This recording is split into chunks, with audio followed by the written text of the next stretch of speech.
Assalamu alaikum. This is Btv-Chattogram welcoming you to the English news from Btv-Chattogram. Let's begin with the top stories. Interim government committed to holding elections and transferring power democratically, says Chief Advisor Professor Muhammad Yunus.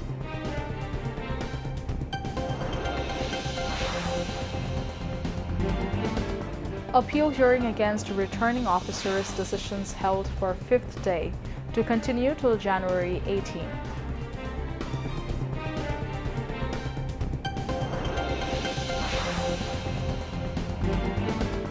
$37,000 BGB members to be deployed in 61 districts to make elections peaceful and festive, says Home Affairs Advisor.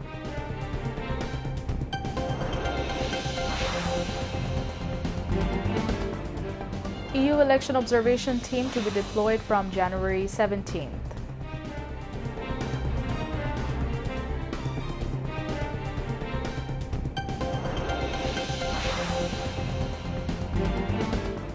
International Crimes Tribunal orders trial of former Major General Ziaul Hassan on charges of disappearance, torture, and murder.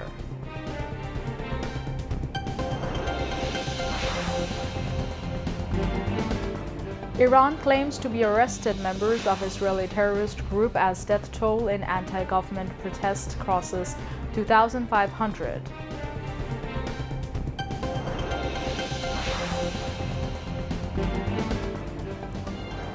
And FIFA World Cup trophy arrives in Bangladesh for a fourth time on global tour.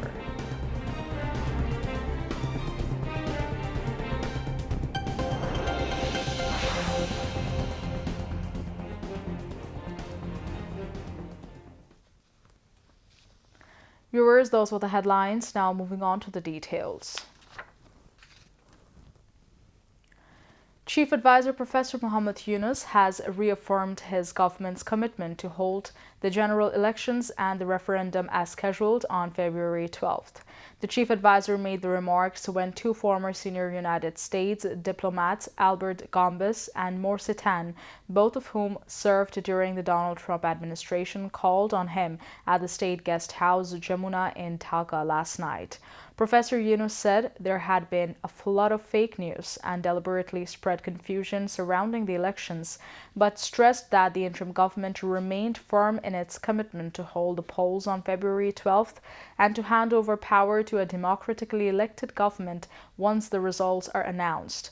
He said that the interim government would remain completely neutral during the elections, ensuring an unbiased administration and a level playing field for all political parties.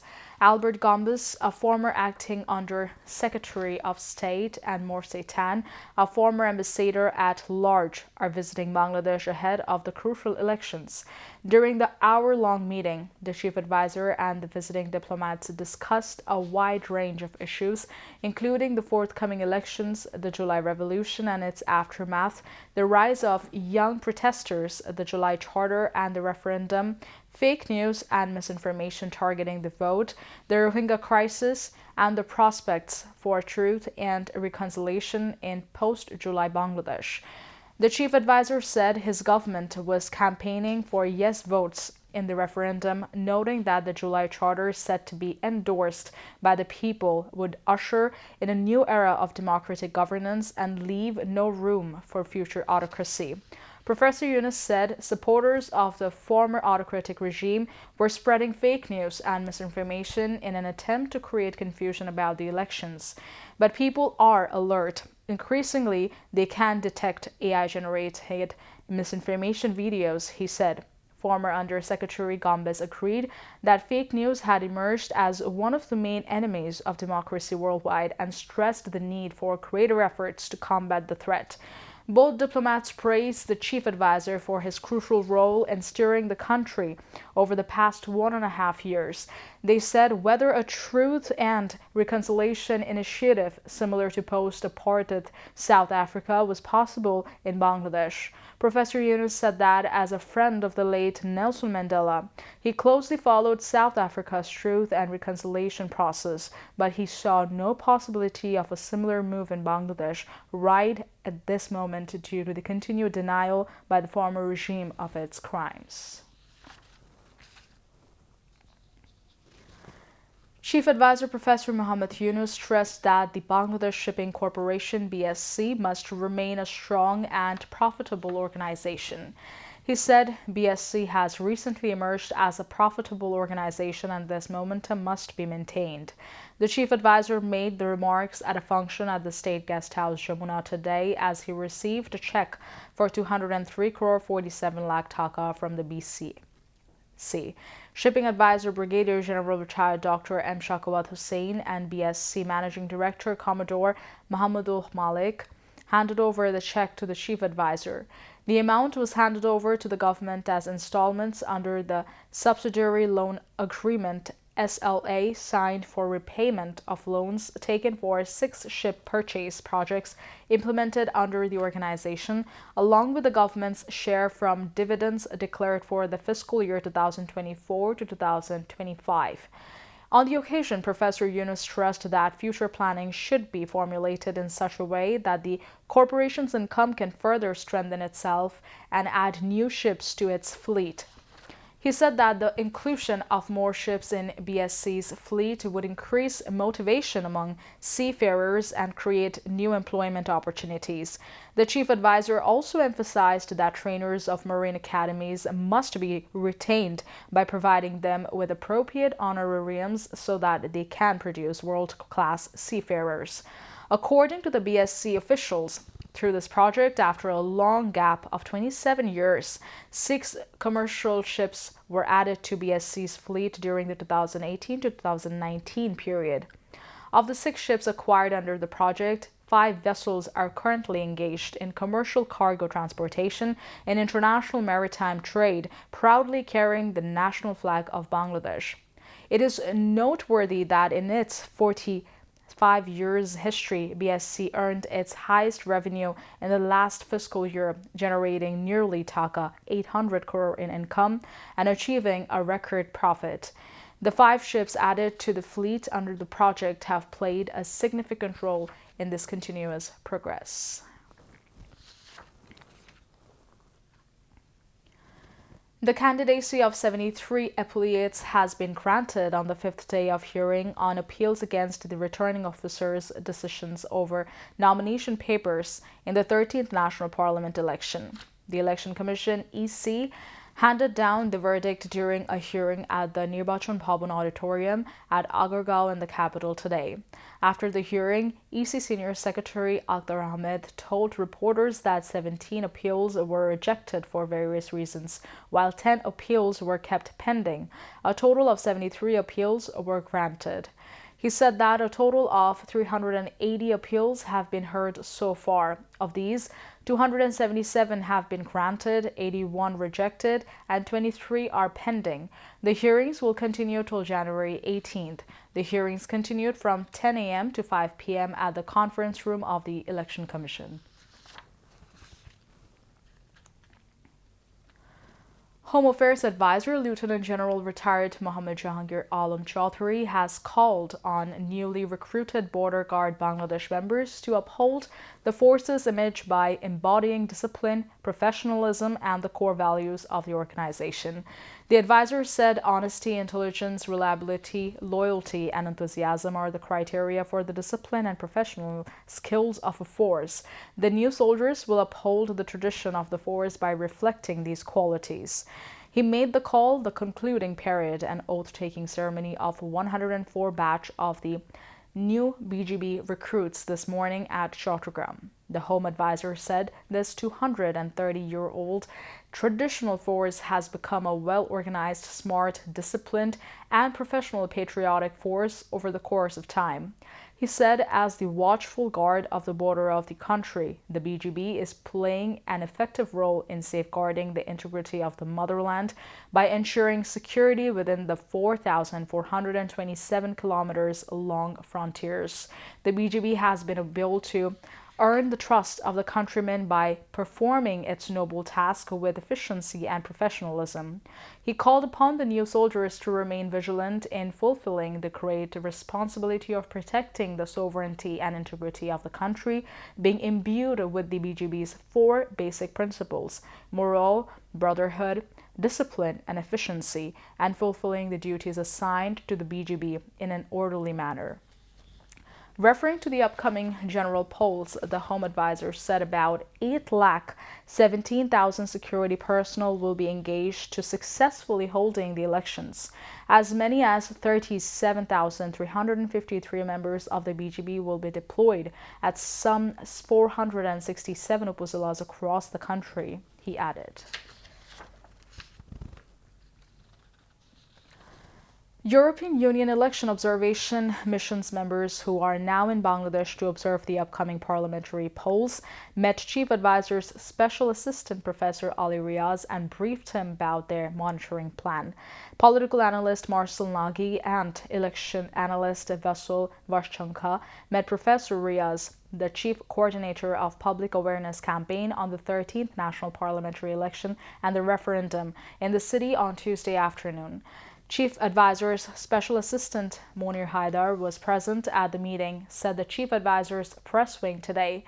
According to the press wing, at the invitation of the Bangladesh government, the European Union has deployed an election observation mission to observe the parliamentary elections slated for February 12th.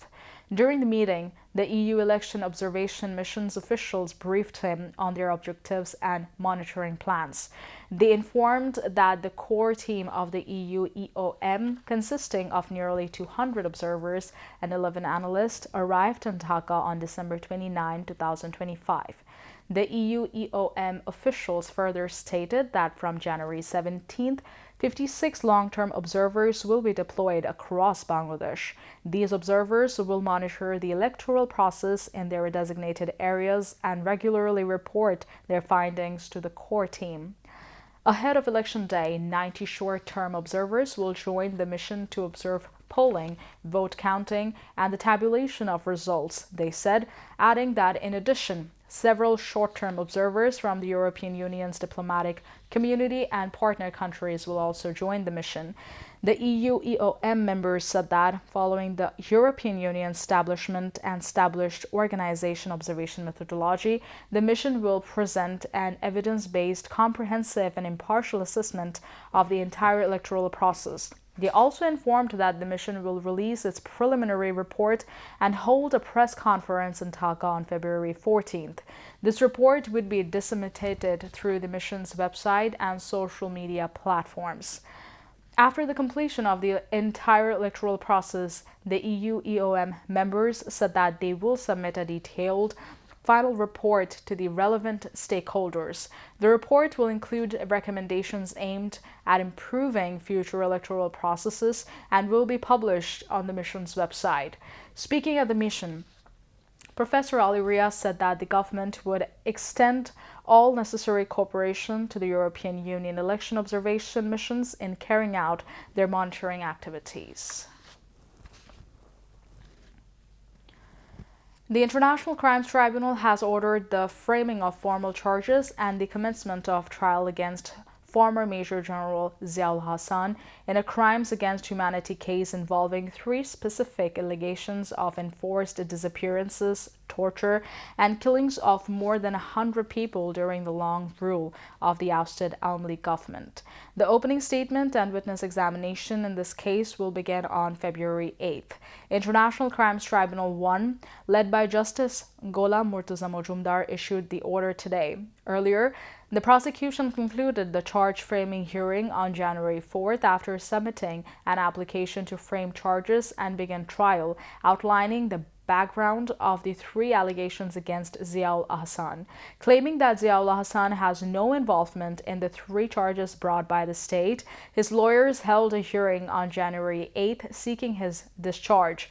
Later, Chief Prosecutor Mizanul Islam briefed journalists. He He said that the prosecution has brought allegations against Ziaullah Hassan for the enforced disappearance and killing of 104 people. Meanwhile, International Crimes Tribunal 2 has concluded the witness examination phase in the case over the killing of Abu Said, a student from Rangpur and the first martyr of the July mass uprising.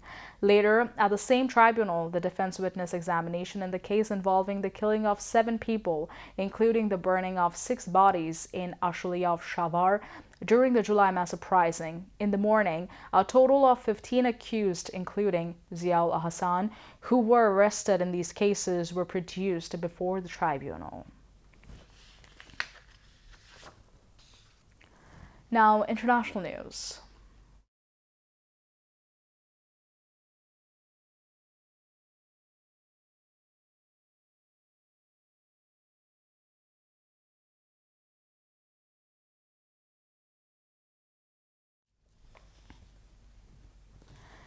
United States President Donald Trump says he has canceled all meetings with Iranian officials and has told protesters to take over their institutions amid Tehran's crackdown. In a social media post on Tuesday, Trump said that help is on the way without offering further details. Trump has openly contemplated ordering military attacks on Iran over the last several days. Trump has threatened Iran with military strikes in the past as a means of pressuring Tehran into greater alignment with U.S. demands, and has said during the last week that a harsh response by Iranian authorities to the country's protesters could result in U.S. attacks. The U.S. president announced on Monday that any country doing business with Iran would be subject to a 25% tariff. On Tuesday, the State Department issued an alert saying U.S. citizens should leave Iran now amid the rising tensions. Meanwhile, the U.S.-raised Human Rights Activities News Agency has said that more than 2,400 people have been killed, while state media has said that more than 100 security personnel have been killed. An internet blackout in Iran has restricted the flow of information for 5 days. Iranian officials have repeatedly accused the U.S. of fomenting unrest. Most recently, Iran's top military commander Abdulrahim Mousavi said U.S. and Israel has deployed members of the armed group IS inside the country to carry out attacks. At least 32 people have been died and 66 others left injured after a construction crane fell onto the moving train in northeastern Thailand. The crane derailed the train and crushed some of its carriages, one of which caught fire. Official records say some 195 passengers had been on board the train when the accident occurred at around 9 local time.